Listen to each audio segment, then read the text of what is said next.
Thanks for staying with us. On this segment, we will be learning how the country can harness the enormous untapped potentials in agriculture to boost our economy. And joining us on the show is an Agric Business Expert, Uwadiale Agenimonmen. You're welcome, sir. Did I try? Yeah. So we are here to talk agriculture this morning. And anytime we hear agriculture, we just hear planting and harvesting. And I would like to know if planting and harvesting alone is enough to take us to where we want to be as a country. Thank you for having me on the show in the first place. I'd like to redefine the word agriculture. So a simple definition of agriculture is planting natural resources for sustainability of human race and the economic value. Okay. Now, there's a difference between agriculture and agribusiness. Okay.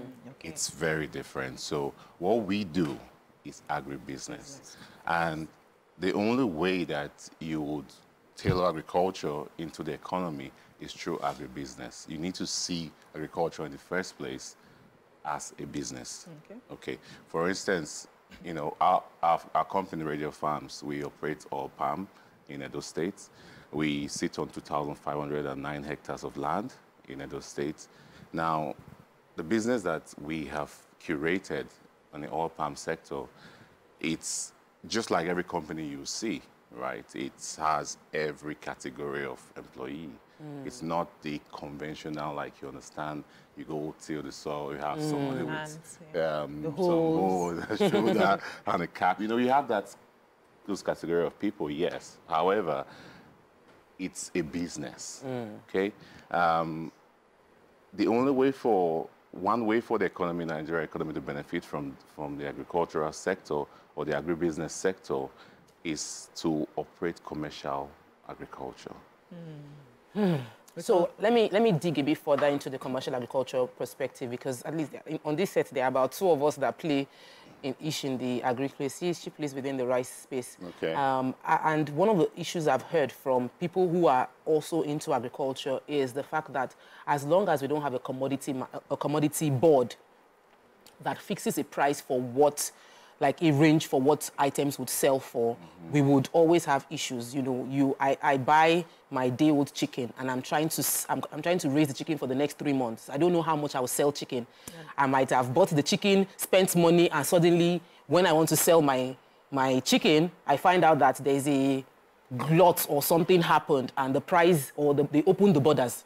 And suddenly we are flooded with frozen chicken, and the chicken that I have taken a loan to buy and feed for the 3 months, there's no specific amount I can sell it. It also happens with if you plant cassava. You plant your cassava with funds and you don't know how much you will sell your cassava in 9 months.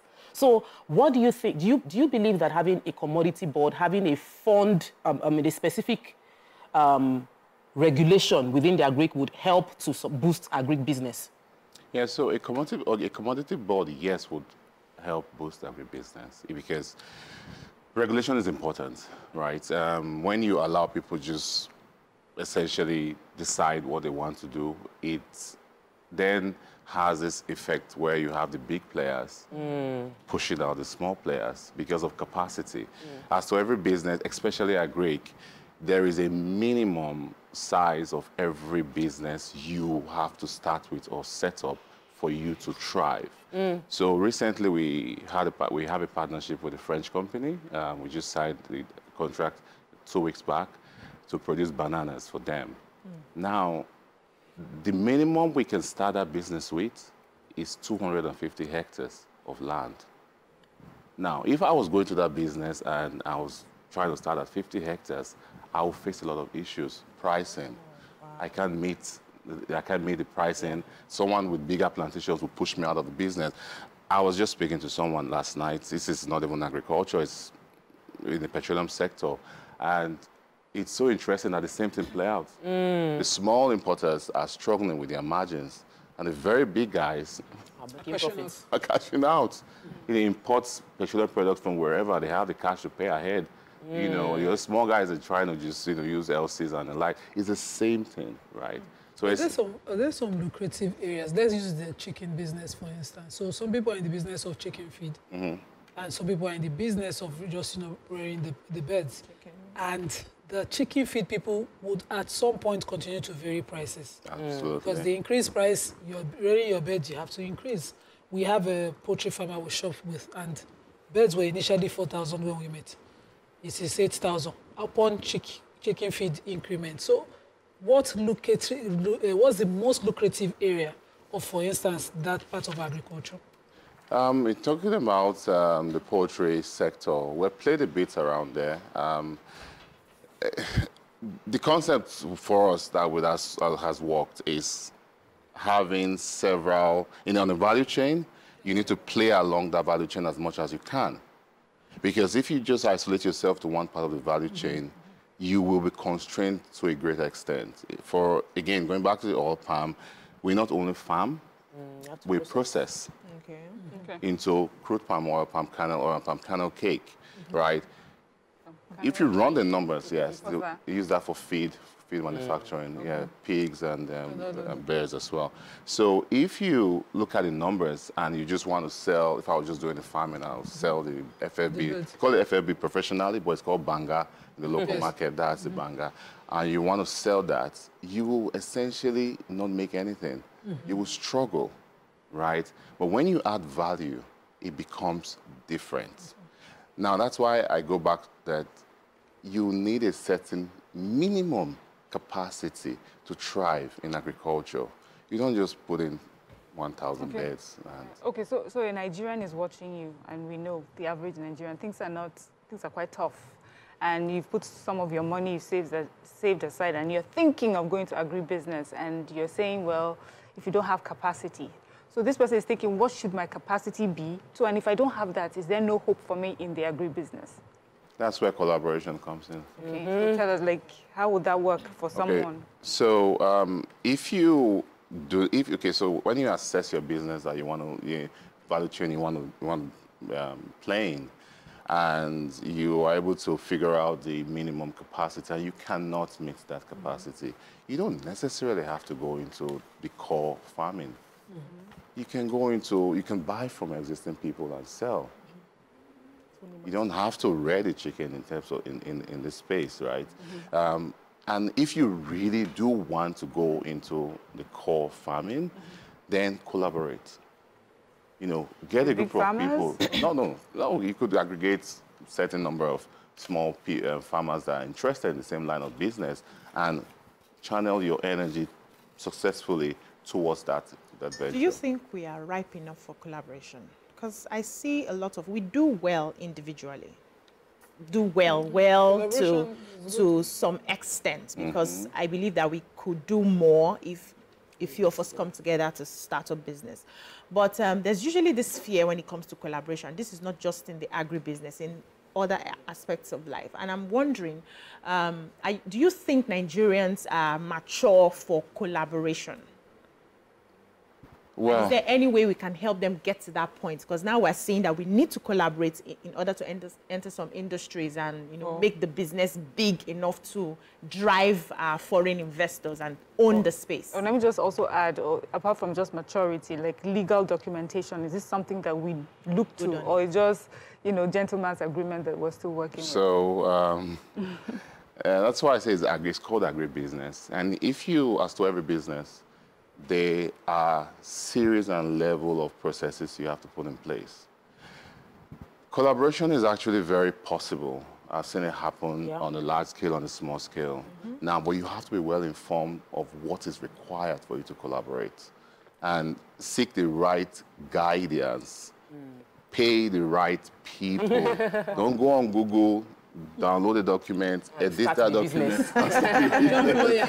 You understand? You jump lawyer. And all of this costs money. So at the end of the day, that's why I say you realize if you don't have the capacity to start at that minimum, get people so you have the right capacity to start. Collaboration is in today's world or today's Nigeria with the current climate that we all playing. Essentially, collaboration is the way. Yes, so you can't do it by yourself. You can't do it by yourself anymore because there's certain capacity, again, that you need to sit in for you to thrive. Else, you will not be able to. Before we started the show, as he mentioned, He has oil palm. I've already been asking, because it's an industry I'm eyeing, but I know that I'm not going to be the one to do the oil palm. Exactly. I'm going to have to collaborate. Nima does rice. She knows the paddy. She checks it, but she's not the one farming the rice. So that's collaboration, and that's checking. My partner selects the paddy. Uh-huh. So I only know the ones I want. I only know the areas of paddies that I would really like to be milled. So I don't go to the market. I don't know the farmers personally. And collaboration is what I think helps you know the business. So you have your expertise in one area. I can market anything. And focus on that area, exactly. That's my strength. Area of strength. But in collaborating and speaking with my partner, I've learned a lot about the entire business of milling, paddy, buying, and all of that. So it's the way to go. If eventually I want to be doing paddy, I have experience. Have knowledge. Just to come back, a partnership we just signed with a company in France. Now, we told them, we say, well, our expertise is oil palm. We will do anything about oil palm from the start to the end of it. Anything. Sleeping or awake, or we will do it. But now, we can also farm bananas for you, but we are not experts in bananas. So, thank you. You would have to bring in that technical expertise. Even if we bring the funding, you will bring the technical expertise, you will guide us, you will support us technically, and then, of course, you will take everything that we produce. We didn't say, oh, don't worry. Don't worry, we'll plant the banana, we can do that. No. Upfront with them. We got this. Even logistics, we said, we are not doing logistics. We are not a logistics company. So that means they have to pick it up from the So let's talk about pick it up themselves. Yeah, what you think we can do to tap the potentials in our agricultural sector in a country like Nigeria. First of all, how do we identify those products that can skyrocket us into? Where is the money? Because I know that there are specific needs of certain products in other countries that are looking to countries like us to export to them. So how do we identify those products, and what can we do to put ourselves in that space where we own the space and we're able to make so much for our economy? Because we need to diversify. They say, oh, yeah, don't finish. Go ahead, sir. Yeah, there are several products, to be honest, that has a lot of international market value. Some we are currently working on now is cocoa and cassava, for export opportunities. How do I identify this? Information is power, right? There is no structured system that we have where you can access this information. However, there are people, freight forwarding companies that you can speak to that will tell you where they export certain products to very frequently. And that you can use to backtrack yourself to what you might want to focus on producing. Export of agricultural products is going to be, because I know the extent of people right now that are focused on it, is going to be one key driver for Nigeria economy, forex-wise. Even ourselves, we are diverting into that as well. So, and there's so much,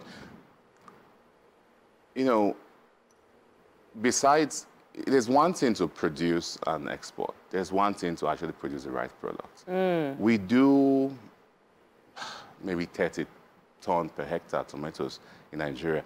Brazil is doing 200 ton per hectare. So the seedling is also important. It's very important, and this makes a difference. How are you going to compete with a farm doing 200 ton per hectare and you doing 30? As in, it's not even half. Is it about species or is it about techniques? It's techniques and species. Okay. It's both of them. But what BC was asking, because we know a lot of people are watching and saying, oh, so there's opportunity in Agric, and we have a high, unemployment is really high. People are watching and trying to find, where is the money in agriculture? How can I play in agricultural space without having capital? And I would like us to drill down to those people who are watching right now and are wondering, so this money in agriculture, how can I make it? I don't have capital. I want to collaborate.